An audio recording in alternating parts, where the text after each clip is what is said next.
I'm Natalie Presidente, and you are watching Disney Channel.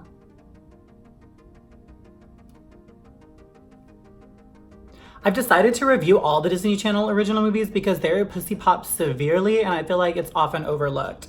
And what better movie to start with than Xenon, Girl of the 21st Century?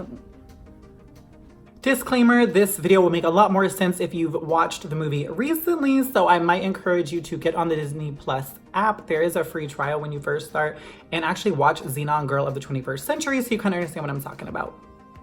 Xenon Girl of the 21st Century was not the first Disney Channel original movie, but it was one of the early ones. It came out in 1999, which would make me 9 years old. I think I just aged myself. The movie takes place on the Wyndham Space Station, which is orbiting above Earth. Sci-fi motherfucker. Xenon is the 13-year-old main character, and she's as lazy and ratchet as I am. Apparently in the future, alarm clocks are just pre-recorded messages of yourself to yourself, and hers is talking a lot of shit. If I was in that time frame, my recording would be a little something like this. Wake up, you gutter slut. Time to get up and deal with idiot bitches all day. And just remember to tell them, keep it cute or put it on mute. The space station kind of looks like cock rings. Can I say cock rings? And I'm loving all the fashion on the space station. All the pinks and the blues makes me feel like a woman. Woo! I wonder what crowd Xenon ran with, like that dress like this. Like, is she with the jocks or the nerds or the sluts? I just imagine like their group is like the weirdo group and they dress all like spacey and futuristic, but literally everybody else is just dressed normal. Like, they were probably bullied relentlessly. We learn early on in the movie that Xenon is a horrible student, and girl, me too. She's late, she's not paying attention, she's surfing the web during class, and if you added giving HJs behind the bleachers, then she'd be me in high school. She's spending her time obsessing in class over the big boy band of this universe, Microbe, specifically their lead singer, Protozoa. For Microbe, just think One Direction, futuristic, and if they were all gay. Oh wait. Xenon finds out that the band Microbe is going to the Wyndham Space Station for a concert. And they're not just coming to the station for a concert, but they're having a contest where the winner chosen gets to dance on stage with the band, specifically Protozoa. Because hosting a contest where young minor girls' prize is to dance with you isn't creepy enough, Xenon decides to make a life-size sculpture of Protozoa, and she wins. Hey Protozoa, I got to catch a predator on speed dial, ho, don't try it. So aside from the concert, all the adults are more concerned with the owner of the Wyndham Space Station, Mr. Wyndham, coming up to decide if they're getting additional funding or if he's going to shut the station down. Buzzkill.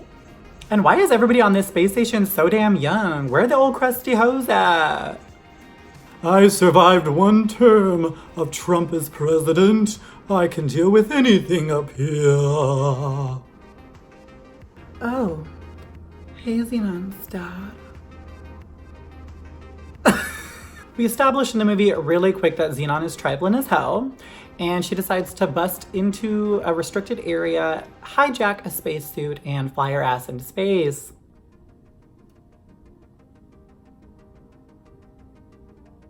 White children, y'all.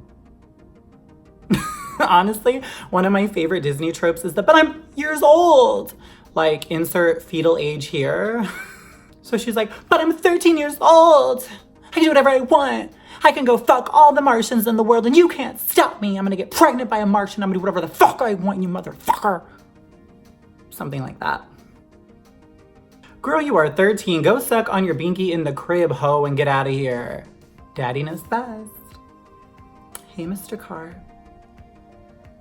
So the owner of the Wyndham Space Station, Mr. Wyndham, and his assistant, Mr. Lutz, arrive on the space station, and they are just giving big, scary, evil white man energy, and I'm not about it.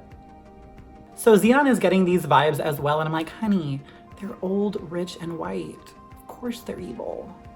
Mr. Lutz ends up trying to sneak onto a super secret, high-tech, heavily guarded area of the space station where the main mainframe is, and Xenon is on a mission to stop him.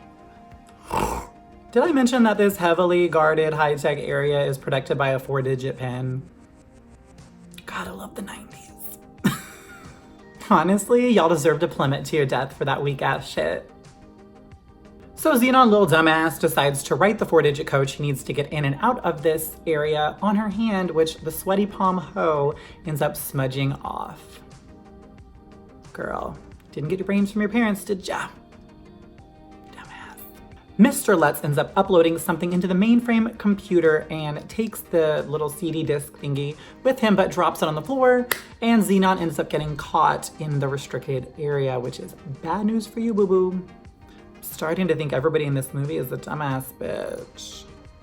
Xenon ends up getting grounded to Earth, and honestly, I think that's a little bit severe.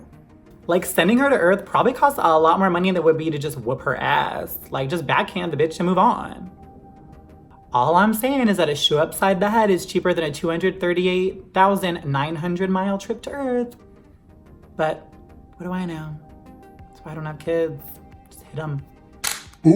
So they send her ass down anyway, but before they do, her best friend Nebula, played by Raven-Symoné, hey cheetah girl, you're American, don't forget. I'm an American. I'm not an African American. I'm an American. Oh, girl. Oh, so anyway, Nebula ends up finding the disc that Mr. Lutz dropped, makes an earring out of it, and gives it to Xenon.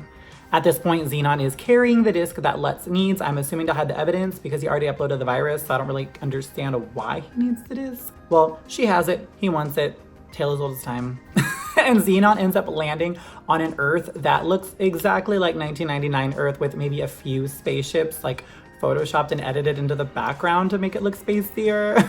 And they do a really horrible job about explaining this plot device. Basically, to them, the reason why 2046 looks like 1999 is because only the big cities have technology and the smaller towns just let technology take its course. Like, girl, you could have at least done some set decorating or something, but anyway, I digress. She's picked up by her spastic aunt, who I kind of actually fucks with. She's kind of adorable. And not long after landing, we're introduced to her love interest, Gregory, who gives her a really creepy looks for a 13-year-old.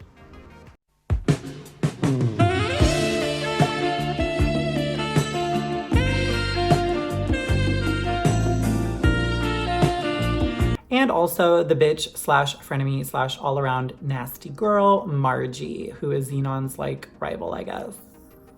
Honestly, even though Margie's kind of a bitch, I can honestly say that she's about that life. Like, she gets right up and approaches Xenon and lets her know what's good.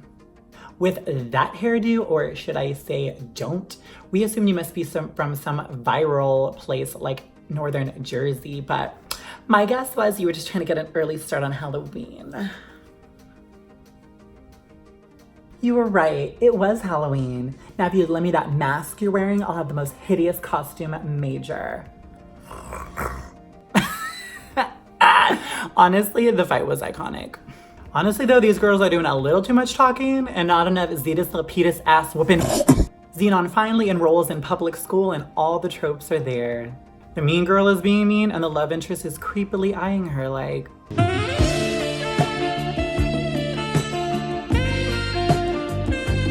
you are too damn young to be eyeballing that girl like that. Xenon experiences everything there is to experience on a normal first day of school for public education. Nearly drowning, nearly burning down the school, and being bullied the house down boots. One of my favorite parts about watching this movie is how in the 90s, when they try to portray the future, they really do their best, bless their hearts, to try to make it look futuristic, but looking back, it is not. With those Microsoft PowerPoint looking screens that they have, I'm just like, also, I cannot with 90s boy crushes. Like, every single one of the boy crush, heartthrob, whatever you want to call it, in the 90s is like a white boy with moppy ass hair and like colored eyes. It's tired. So finally, Greg asks Xenon out on a date, which is kind of cute, I guess, and they go horseback riding. I am still not over how creepy he stares at her. Like, go watch the movie if you haven't seen it recently, and it is absolutely terrifying. And then he turns to her and goes, wanna ride him?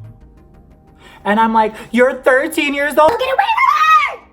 And then I realized that he means the horse, but I'm still scared for her ass, and I still got Chris Hansen on speed dial, so don't try nothing, boy. That's my girl. So on the date, they deduce that Mr. Lutz is actually after her earring, that it is a disc, and they figure out that this disc is a virus that is going to destroy the space station and send it plummeting down to Earth. God, Disney was so happy back then. Xenon and crew end up crafting a disc that will stop the virus, but she needs to get her ass up to the space station in order to use it. She ends up hijacking her way into this launch area, breaking every kind of rule, every kind of property, and this girl will be in so much trouble. She is so lucky that she is a rich white lady with rich parents, because girl, if it was anybody else, they'd be arrested. They end up still in a car, breaking into a launch pad and finagling their way onto this jet. She has broken so many laws. So Xenon gets to the space station and it is going to crap. Xenon is able to get back to the ship, thank goodness. Boys just being boys. Thank goodness. And she's able to upload the disc, and somehow, with no knowledge of computers or hacking that we've seen at all in this entire movie, she's able to save the day.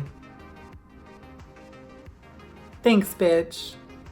So the day is saved, and the movie ends with arguably the best part, the cheesy music video. Zoom, zoom, zoom, make my heart go boom, boom, boom, boom, boom, boom. Honestly, in retrospect, it's kind of a horrible song. Like, I encourage you to go back and listen to it because it's kind of horrible.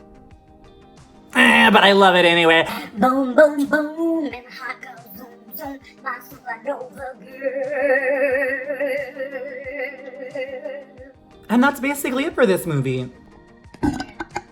It spawned 2 other sequels, but I guess I'll have to cover those in another video. So what do you guys think? Have you guys seen the movie? Do you agree with what I had to say? Do you have something else to say? Go ahead and sound off in the comments and let me know what you think of the movie.